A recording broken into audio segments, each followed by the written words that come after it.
guys, thank you so much for tuning in to my first YouTube video. Huge shout out to my first 300 subscribers on YouTube. I know each of you have been waiting patiently for me to post my first video. Well, I finally got all of my facts and research together to be able to give you guys the best first video I can. This first video is so exciting because it's a little more on the personal side for me.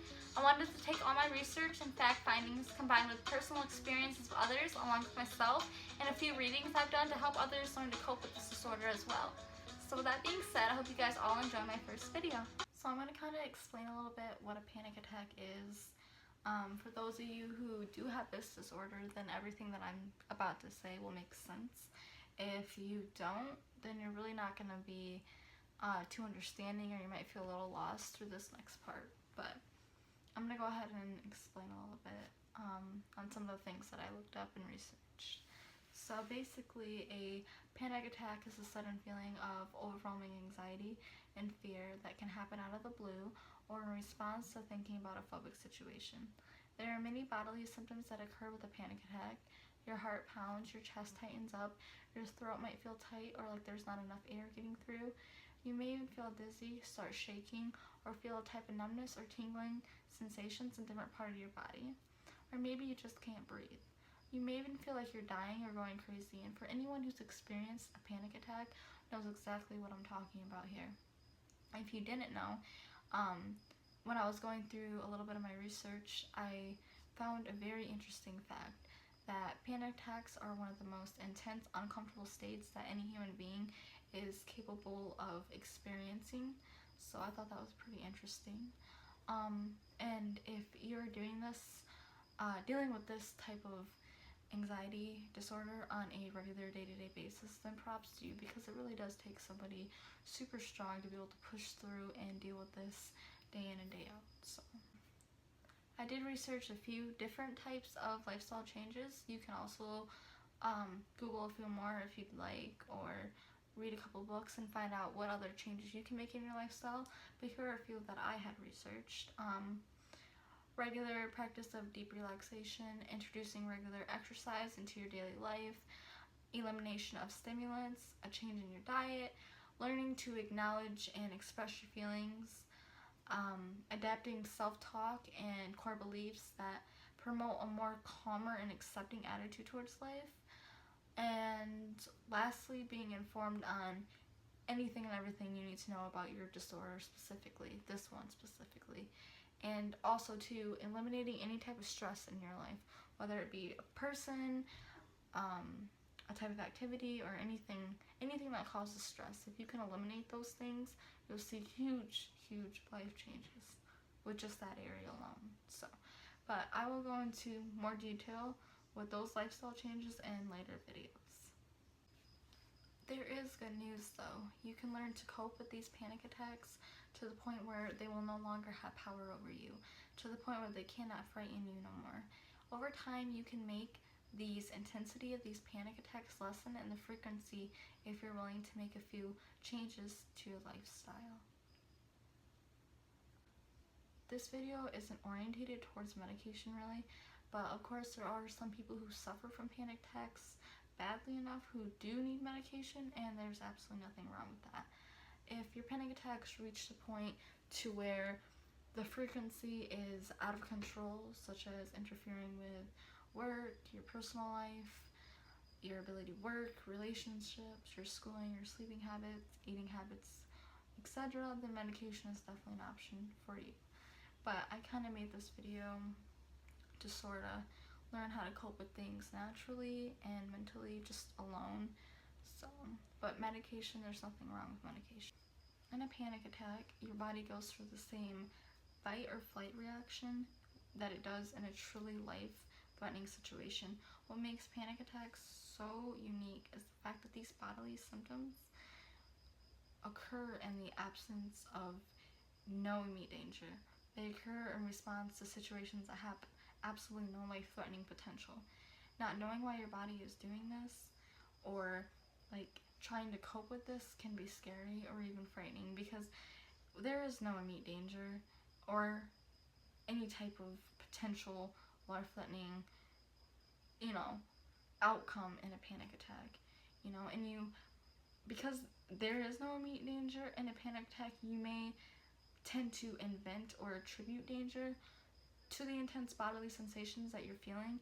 In a panic attack, your mind can easily misinterpret what's going on inside of you as being life-threatening. If I feel like, for an example, if I feel this bad, then I must be in danger. For an example, to add on to that, like your heart would start racing. You might start to think that you're having a heart attack or that you're going to die. Your throat might seem like it's closing up, and you have thoughts that you're going to stop breathing or even suffocate. When you start feeling dizzy and lightheaded, you might think that you're going to pass out. And the overall feelings you're feeling all at once, you might start to think that you're losing control or going crazy. Panic is a natural bodily reaction. Panic is related to the fight or flight reaction. Flight or fear is an instinctual response in all mammals, not just humans. Like, a good example for this is you're home alone one night and suddenly you hear glass breaking and footsteps walking around your house late at night, and you would experience a sudden urge of adrenaline along with feelings of panic, and your body would undergo like many feelings of panic and bodily symptoms. You know, your heart would start racing, your breathing would increase, your sweat would increase, your blood flow to your muscles, etc. The very intensity of these reactions in your body would ensure your survival. The amount of adrenaline and flow to your muscles would increase your alertness and your physical strength. And if it wasn't for your body having these reactions, you might not have made it to the point of escaping. And this goes for many different examples as well. I kind of like to begin to state the obvious. Yes, panic attacks are scary. They are very uncomfortable, and if you're living with an anxiety disorder on a regular day-to-day basis, of course it can be life-ruining in some cases. But just know the panic you are feeling, the anxious thoughts, and bodily symptoms you are feeling are not dangerous. As soon as you tell yourself that you are feeling any of the above dangers, you multiply the intensity of your fear, making your panic attacks much, much worse, and the bodily reactions even worse. This fear, honestly, will send your panic attack blowing through the roof. The upward spiral can easily be avoided if you can understand that what your body is going through is not dangerous. All the dangers you have are illusionary, a product of your imagination when you're experiencing a panic attack. It's a repeated cycle in your mind that you fear, and each time you're having an attack, you look back on every other attack you've ever had and you start thinking of your worst fears.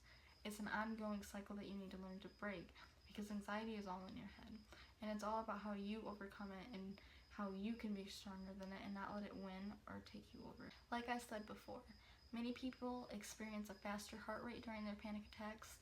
You might start to think that you are having a heart attack, or that you're going to die, or that your heart will fail. A rapid heartbeat during a panic attack is, of course, super, super scary, but the sensation that you're feeling is not dangerous. Your heart is made up of very strong, dense muscle fibers that can withstand a lot more than you think. A healthy heart could beat for 200 beats per minute for days, even weeks, without any damage done.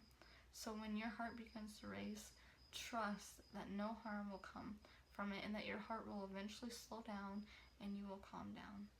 Just remember that panic attacks are not hazardous to your heart. I'm sure everybody likes a little reassurance here and there, and one of the steps to overcoming anxiety and panic attacks is being informed on this disorder or issue.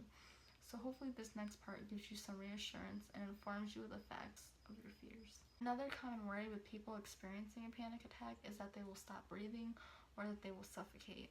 It is very common during a panic attack to feel your chest close down and to feel your breathing become restricted. When you're under stress, your neck and chest muscles are tightening and reducing your respiratory capacity. But reassure yourself that there is absolutely nothing wrong with you. Your breathing and the tightening sensations will soon pass. Your brain has a built-in reflex that will eventually force you to breathe if you're not getting enough oxygen. Try holding your breath for up to a minute and observe what happens. At a certain point, you'll feel a strong reflex that will force you to take in more air. The same exact thing happens in a panic attack if you're not getting enough oxygen. Some people also fear during a panic attack that they're going crazy. Reassure yourself that during a panic attack that there is reduced blood flow, which is a normal consequence of the rapid breathing, and this can result in sensations of disorientation, a feeling of not being in reality, and that can be scary. But no matter how strange you feel, keep in mind that no one has ever gone crazy from a panic attack. It may be helpful for you to know that people do not just go crazy in sudden, spontaneous ways. Mental disorders that are labeled crazy develop very gradual over a period of years, and they don't just arise from a panic attack. The first step in learning to cope with panic reactions is to recognize that they are not dangerous. I understand the bodily symptoms that you feel during these panic attacks feel so intense, and it's easy to imagine them being dangerous, but just remember, in reality, no danger really exists. This is honestly the first step to overcoming anxiety. The development of a panic attack. Phase 1. Initiating circumstances, internal or external. Phase 2 is a slight increase in unusual or unpleasant bodily symptoms, including racing heart, shortness of breath, faintness, etc. Phase 3 is increased focus on symptoms, which makes them more noticeable and easily magnified. Phase 4 is telling yourself that the symptoms you are feeling are dangerous, examples being, I'll have a heart attack, I'll suffocate, or I'll go completely out of control. Phase 5, panic. Good news is that it is possible to intervene at any point in this sequence.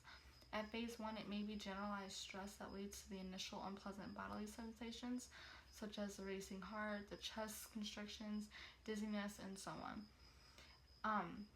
If you practice the regular relaxation breathing exercises, the low stress habits, and any other stress management techniques into your lifestyle on a daily basis, they can really go a long way to reducing the proximity for a sudden increase in your body's state of sympathetic nerve system arousal, meaning getting your body worked up into forming a panic attack. With phase 3, it's basically being too focused on your internal bodily state. When you actually feel the panic coming on, you can reduce the internalization by using coping strategies to basically counteract the panic at an early stage. And these techniques serve to distract you basically from your attention away from your internal and bodily symptoms, and also have a very direct calming effect on you. You can try to avoid or eliminate these circumstances so that they don't cause you trouble in the future. This goes for phase 1 and for phase 2, all requiring making changes in your lifestyle and attitudes. The most important change that you can make to diffuse panic attacks is to intervene at that phase 4. You can learn to stop interpreting unpleasant bodily sensations as being dangerous or potentially catastrophic. It's a known fact that eliminating catastrophic interpretations of bodily symptoms can in itself alone be sufficient in relieving the panic attacks. If you can learn to tolerate sensations of dizziness, tightness in the chest, the rapid heartbeat, and so on as harmless bodily sensations rather than act on them as a sign of danger, you will very likely have fewer or less, if any, panic attacks. Eliminating those catastrophic interpretations by itself can go a long way towards relieving your panic. Coping statements. This feeling isn't comfortable or pleasant, but I can accept it. I can be anxious and still deal with this situation. I can handle these symptoms and sensations. This isn't an emergency. It's okay to slowly think about what I need to do. This isn't the worst thing that could happen. This is an opportunity for me to learn to cope with my fears. I'll just let my body do its thing. This will pass. There's no need to push myself. I can take a small step forward as I choose. I've survived this before, and I'll survive this time too. This is just anxiety. I'm not going to let it get to me. Nothing serious is going to happen to me. Hiding and resisting this isn't going to help, so I'll just let it pass. These are just thoughts, not reality. I don't need these thoughts. I can choose to think differently. This isn't dangerous. Anxiety is not dangerous. It's just uncomfortable. Anxiety is an old habit pattern that my body responds to. I'm going to calmly and nicely change this old habit. I feel a little bit of peace despite my anxiety, and this peace is going to grow and grow. As my peace and security grows, then anxiety and panic will have to shrink. Stop and breathe. I can do this. Short-term pain for long-term gain. You can select your favorite coping statements from the lists I read off, or even Google a few of your own, and try working with them in any of the following ways. This will help you to reinforce them in your mind. You can write up to 5 of your favorite coping statements on index cards and place them around your house, in your car, pocket, or purse, then review them as needed. You can recite your coping statements out loud from your written list. Work with these statements every day, and eventually, while you're going through a panic attack, those statements will just be there mentally, and eventually it'll become a new healthier habit for you instead of your old mind habit that you have now that's unhealthy. Anxiety scale. 0 being relaxation, calm, a feeling of being at peace. 1. Slight anxiety, feeling slightly nervous. 2. Mild anxiety, butterflies in stomach, muscle tension, definitely nervous. 3. Moderate anxiety, feeling uncomfortable but still in control. Heart starting to beat faster, more rapid breathing, sweaty palms. 4. Marked anxiety, feeling uncomfortable or spacey, heart beating fast, muscles tight, beginning to wonder about maintaining control. 5. Early panic, heart pounding, constricted breathing, dizziness, fear of losing control, compulsion to escape. 6. Moderate panic attack, heart racing, difficulty breathing, feeling disorientated or detached from reality, panic in response to perceived loss of control. 7 to 10, major panic attack, all the symptoms in level 6, exaggerated, terror, fear of going crazy or dying, compulsion to escape. Coping strategies to counteract panic at an early stage. Practice your abnormal breathing. YouTube a few videos to learn how to do this. Repeat positive coping statements. Move around or engage in some physical activity. Moving and doing something physical lets you dissipate the extra energy or adrenaline created by the flight or fight reaction that occurs during acute anxiety. Stay in the present. Focus on the concrete items around you. Use simple diversion techniques. There are many simple, repetitive acts that can help redirect some of your attention away from your anxiety. Here are some suggestions. Unwrap and chew a piece of gum. Count backwards from 100 in threes. Snap a rubber band on your wrist. Take a cold shower and sing. Get angry with anxiety.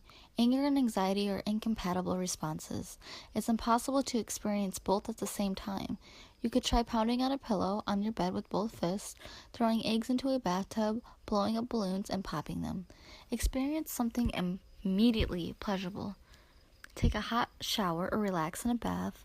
Eat a meal that you enjoy. Engage in sexual activity, or listen to music you enjoy. Observe rather than react to your bodily sensations of anxiety. You can take a major step forward by learning to detach emotionally from the first physical symptoms of panic to the extent that you are able to watch the intense reactions your body goes through when aroused and not interpret them as a threat, if that makes sense. You'll be able to save yourself a huge amount of distress. Several of the strategies described in the video earlier, those will help tremendously. You just have to really work at them. And it takes time to learn how to use the breathing techniques. It takes time to learn the positive self-talk. Constantly working with yourself and working on these things in time will enable you to reach a point where rather than just react, you can observe what's going on in your body, and rather than panic with those, if that makes sense. This kind of detachment is the key to mastering your panic. I wanted to explain a little bit what happens when your panic goes above a level 4. Get out of the panic-provoking situation if possible. Don't try to control or fight your symptoms. Accept them and ride them out, and remind yourself that the panic is not dangerous and it will pass. Move around or engage in some kind of physical activity. Focus on simple objects around you. Breathe slowly or regular through your nose to reduce possible symptoms of hyperventilation. This alone will take away some of those scary bodily sensations if you can breathe correctly. Use the positive self-talk or coping statements along with slow breathing. Lastly, I kind of just wanted to put this all together and kind of just touch up on some of the things that we talked about in the video. I will definitely have a link at the end of the video for you guys to be able to click on with the whole script of this first video, so you can go back and read through whatever you need to read through or touch up on. So basically, learn to accept your symptoms. Don't fight or resist them. Resisting these symptoms of anxiety will make them worse. The more you can adapt an attitude of acceptance, no matter how unpleasant the symptoms are, the better your ability to cope will be. Accepting your symptoms, it prepares you to do something more proactive about your anxiety instead of sitting and dwelling on it and getting caught up in the reactions and so on. Also, practice your abnormal breathing. When anxiety first comes up, always go to the abnormal breathing first. This in itself will help you to feel calmer and more control over what's going on during a panic attack. Also, use your coping strategies. That could be the abnormal breathing, the diversion technique, the coping statements, practicing different coping techniques to kind of reinforce an attitude of mastery instead of being in that passive submission and feeling victimized by your anxiety. Be aware that abnormal breathing in itself is a coping strategy, and sometimes this alone will be enough. I do understand that it's easier said than done, but you just have to take it one day at a time. I read through this book. I took many notes on it, and this was a great book. I really wish this is where I got most of my information from. I did read a lot of different articles, though. I did talk to a lot of different people, and I kind of tried putting everything together when I made my first video, and I really did wish that I could put more into it. But I thought that this was okay for now. Definitely look into getting this book.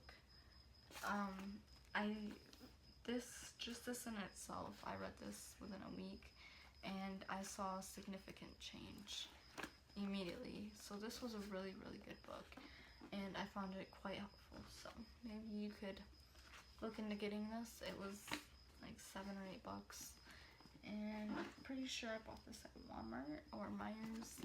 So a pretty good book to kind of get yourself a little more informed and educated on that part. So to wrap this all up, this was my first YouTube video.